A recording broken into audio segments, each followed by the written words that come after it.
Welcome back to the ABC General Hospital Spoilers channel.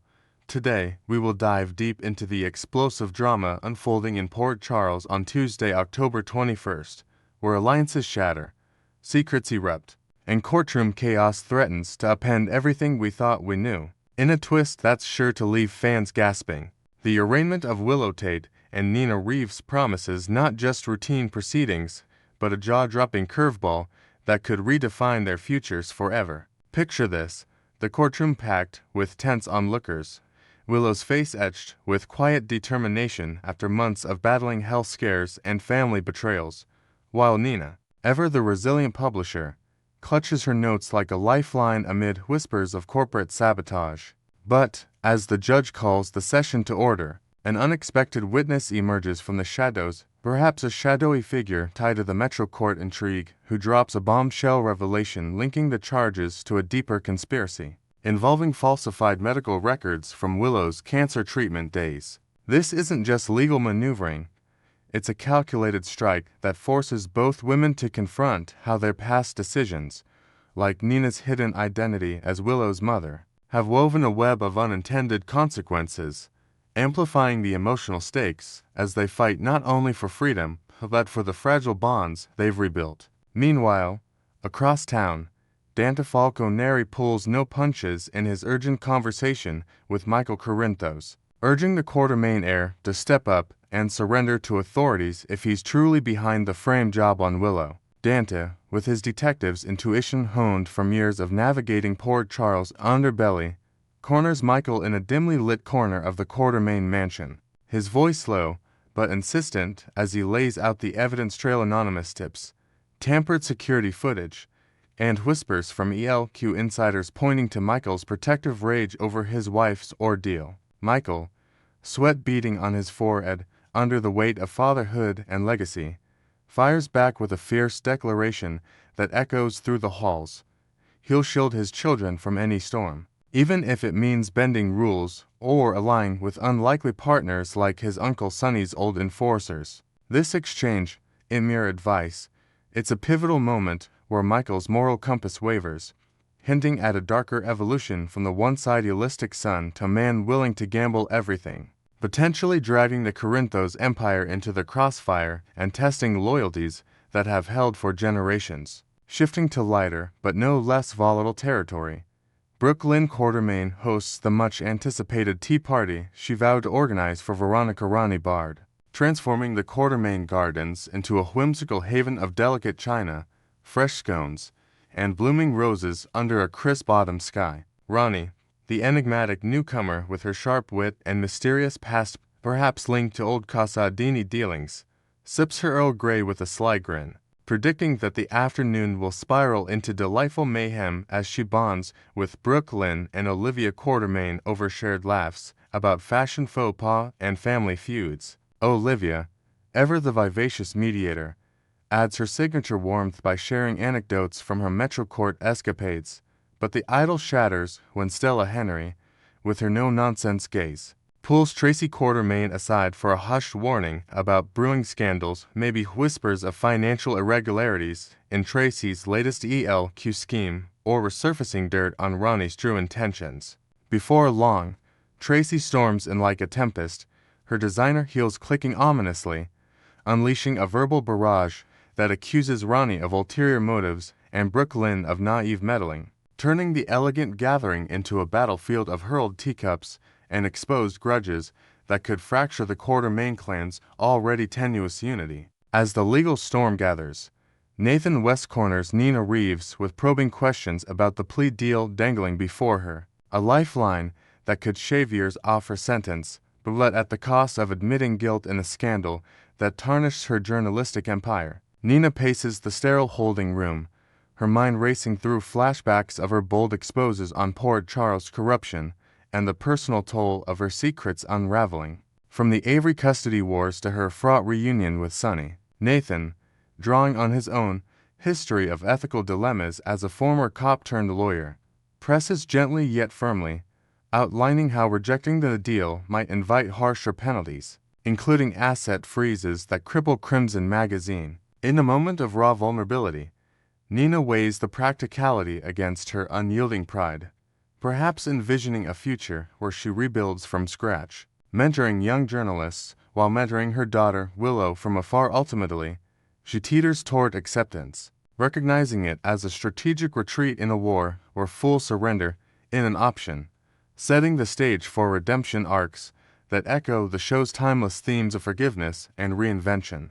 But hold onto your seats, because Willow and Nina's arraignment explodes into pure pandemonium, with a stunning courtroom twist that blindsides everyone and sends shockwaves through the gallery. As proceedings heat up, the prosecution unveils a surprise exhibit, a digital trail of hacked emails implicating not just the accused, but a high-profile accomplice, possibly tied to the WSB's shadowy operations or a vengeful rival like Valentin Casadini pulling strings from afar. Drew Kane, seated in the back with his military precision cracking under the strain, mutters in disbelief. How the hell did this unravel so fast? His thoughts drifting to his own resurrection saga and the lingering paranoia from his presumed death, now compounded by fears that this chaos might circle back to his mayoral ambitions or his bond with Scout and the Quartermaines. This unforeseen escalation doesn't just delay justice.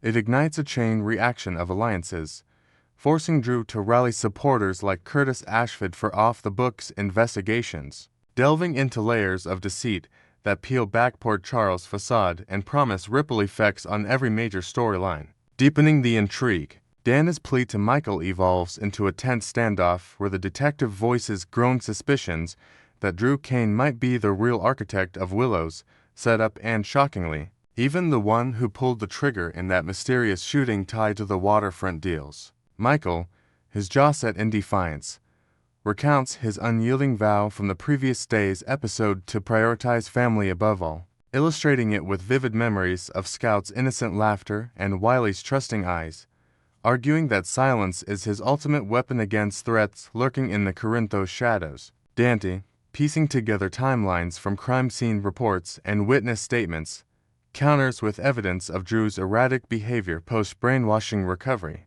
suggesting a calculated ploy to eliminate rivals in the business world while framing Willow to isolate Michael. This dialogue peels back Michael's psyche, revealing cracks in his armor haunted by parallels to his father's mob life and plants seeds of doubt in Dante that could lead to a full-scale probe, intertwining personal vendettas with institutional corruption and heightening the stakes for every character entangled in the web. On a parallel track, Commissioner Jordan Ashford immerses herself in unraveling a multifaceted puzzle that demands her sharpest detective skills, potentially weaving together Portia Robinson's unexpected pregnancy revelation, the elusive crimes of Jen Sidwell, and fresh developments surrounding Drew's entangled affairs. Jordan, poring over case files in her dimly lit office amid stacks of cold case folders, connects dots from Portia's OB-GYN visits hinting at complications tied to her Curtis reconciliation, to Sidwell's offshore money laundering schemes that echo the Ice Princess heist era,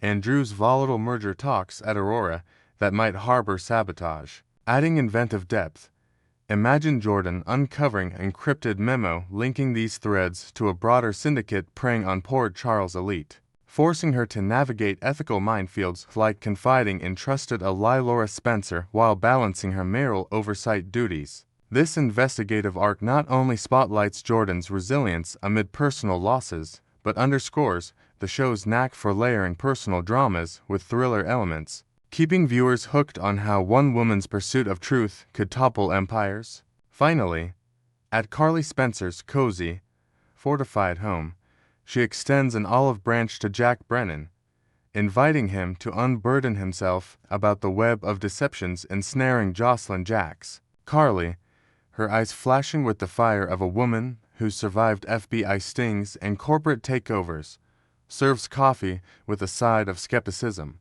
probing Brennan's evasive glances for cracks in his facade as a reformed agent. Brennan, leaning back with calculated nonchalance, dodges the bait, his silence fueling Carly's mounting fury as she recalls Jocelyn's close calls from the cabin siege to shadowy tailing operations that he enabled through omissions and half-truths. Exploding in outrage, Carly demands answers on how he could endanger her daughter, the very girl whose resilience mirrors her own, vowing to protect Jocelyn at all costs even if it means allying with old foes like Ava Jerome for leverage. This confrontation amplifies Carly's iconic role as the ultimate mama bear, exposing Brennan's lingering ties to covert ops and foreshadowing a reckoning that could drag the Spencer legacy into federal spotlights, ensuring the drama escalates with betrayals that hit harder than any courtroom verdict. Next, we will learn about the escalating drama surrounding Britt Westburn and a potential family feud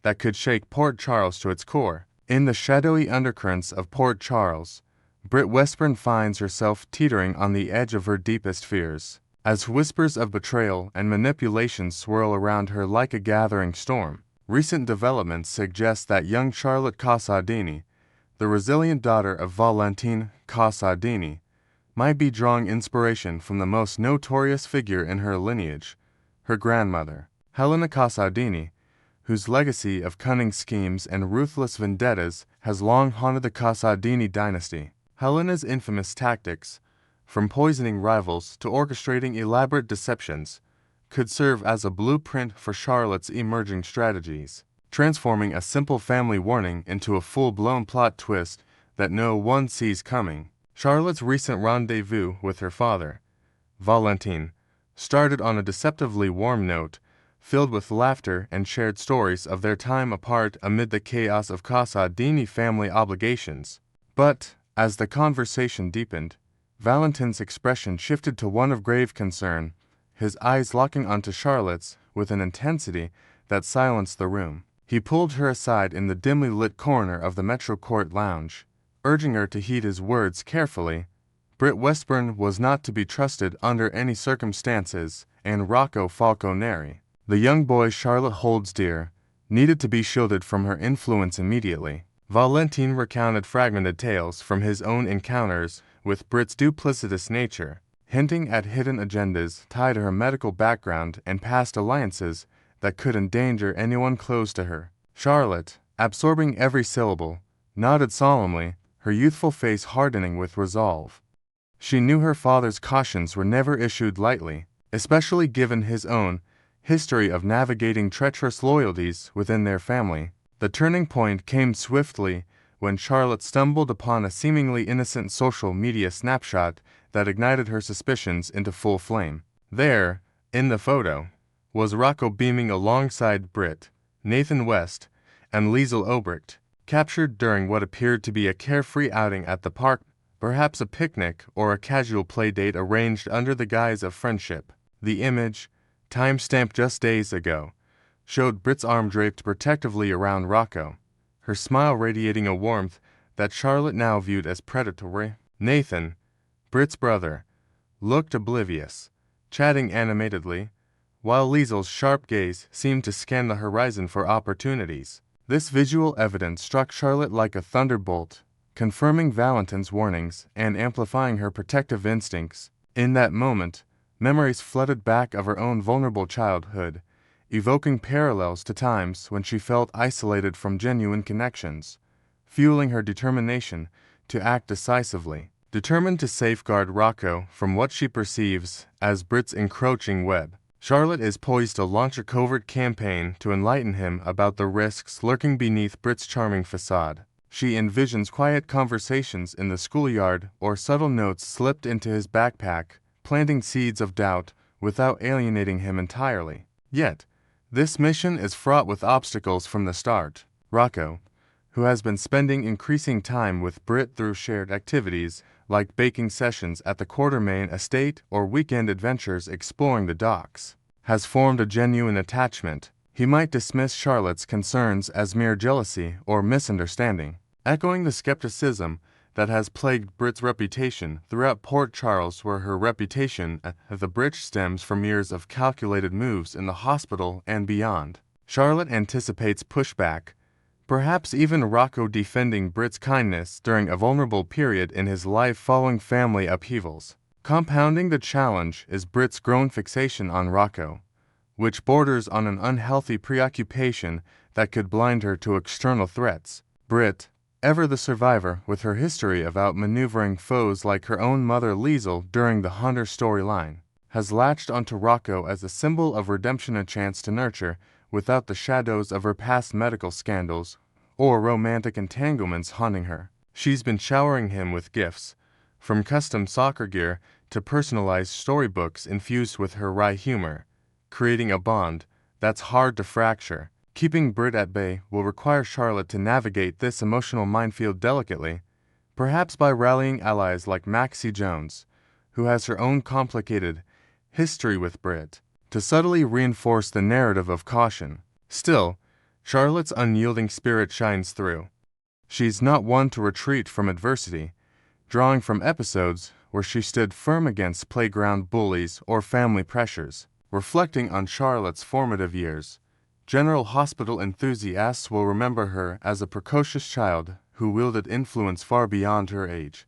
Once manipulating a school event to sideline a rival simply to protect her budding friendship circle, those early displays of cunning were mere hints of the formidable force she's becoming now, tempered by adolescence and enriched by life lessons from the Casadini clan's turbulent saga. With Valentin's strategic mind as her guiding light honed through espionage and corporate battles, and Helena's darker arts echoing in her veins, from the infamous Ice Princess experiments to elaborate revenge plots against the Spencers, Charlotte has undoubtedly absorbed a toolkit of sly maneuvers and psychological ploys. Imagine her channeling Helena's flair for dramatic reveals, perhaps staging a faux emergency to expose Britt's inconsistencies, or forging alliances with unexpected figures like Anna Devane for insider intel. Britt, for her part, is unlikely to view a teenager like Charlotte as a credible adversary, dismissing any overtures as childish antics amid her packed schedule of consultations at General Hospital and personal quests for stability.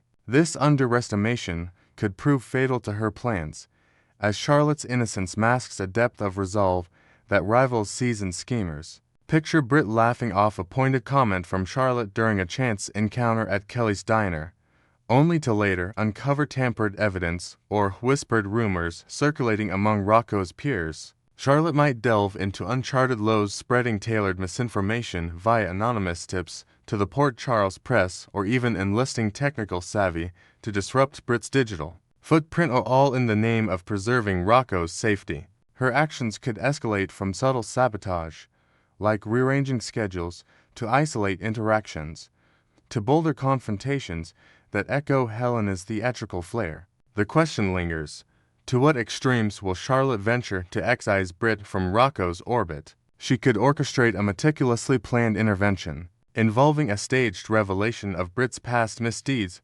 perhaps dredging up old files from the WSB archives, or fabricating a scenario that forces Britt's hand. In a twist worthy of GH's golden era, Charlotte might even collaborate with distant relatives, tapping into the Casadini network for resources like surveillance tech or psychological profiling, ensuring her efforts are undetectable until it's too late. Britt's complacency leaves her vulnerable to this brewing tempest, where a single misstep could unravel her carefully rebuilt life, from her professional standing to her fragile family ties. As the layers of this intrigue unfold, Port Charles braces for the fallout of Charlotte's audacious blueprint, which promises twists more labyrinthine than the Casadini catacombs. Viewers can expect pulse-pounding confrontations, heartfelt pleas, and moral dilemmas that test loyalties across generations. Britt's nightmare isn't just approaching, it's accelerating, with Charlotte at the helm,